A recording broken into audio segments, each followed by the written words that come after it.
భారతీయతని, భారతీయుల్ని, ముఖ్యంగా యువతని ఇవాళ మోడీ లాంటి వాడికి తారక మంత్రం అది. ఇవాళ మోడీ అవ్వడానికి కారణం భగవద్గీత.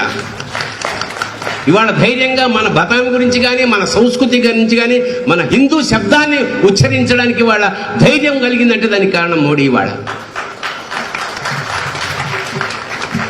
భయంగా మన దేశంలో పుట్టి మనమే ముసుగు కప్పుకుని బొట్టు పెట్టుకుంటే ఏమంటారో, చీర కట్టుకుంటే ఏమంటారో అనే దుస్థితి నుంచి ఇవాళ అంటే మనం బతుకుండగానే స్వేచ్ఛా భారతం వైపు మనం వెళ్తున్నందుకు ఆ దేవుడికి మనం కృతజ్ఞతలు కల్పించుకుంటూ ఆ పార్టీకి కానీ, ఆ వ్యవస్థాపకులకు కానీ మనం సర్వదా కృతజ్ఞతలుగా ఉండాలి. ఇవాళ ఒక భారతీయత ఇవాళ అద్భుతంగా ప్రసరిస్తోంది, ప్రవహిస్తోంది. రేపు యావత్ భూఖండాలకి ఒక మార్గదర్శకమైంది భారత జాతి.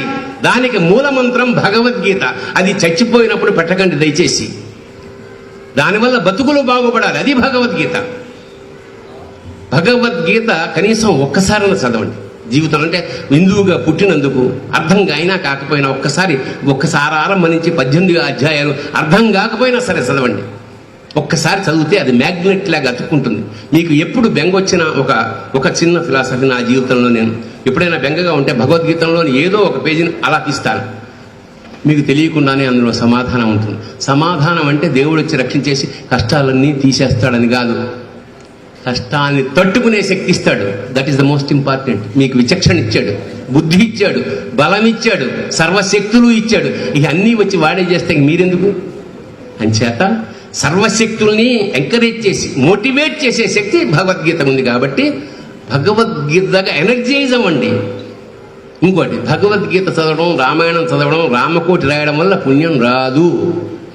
రామకోటి రాస్తే పుణ్యం రాదు. భగవద్గీత చదివితే రాదు, పాటిస్తే వస్తుంది.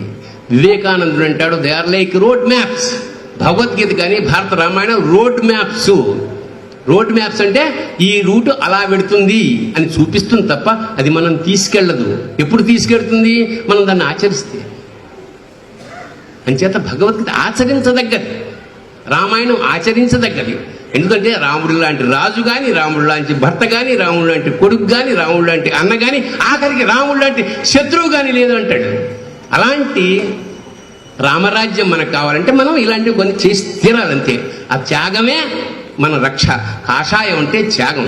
త్యాగానికి సింబల్ కాషాయం, చేతకాంతనానికి కాదు. ఒకప్పుడు చేతకాంతనం చేసేసారు. నో, సన్యాసం అంటే సమస్తము న్యసించదు, అన్నీ వదులుకుని సమాజాని కోసం పాటుపడాలి. అలాంటి కార్యకర్తలు ఇవాళ మనకున్నారు. కాబట్టి ప్లీజ్ సపోర్ట్ దెమ్. అంచేత భగవద్గీత ఎనర్జైజ్ చేసే personality development. Please read it.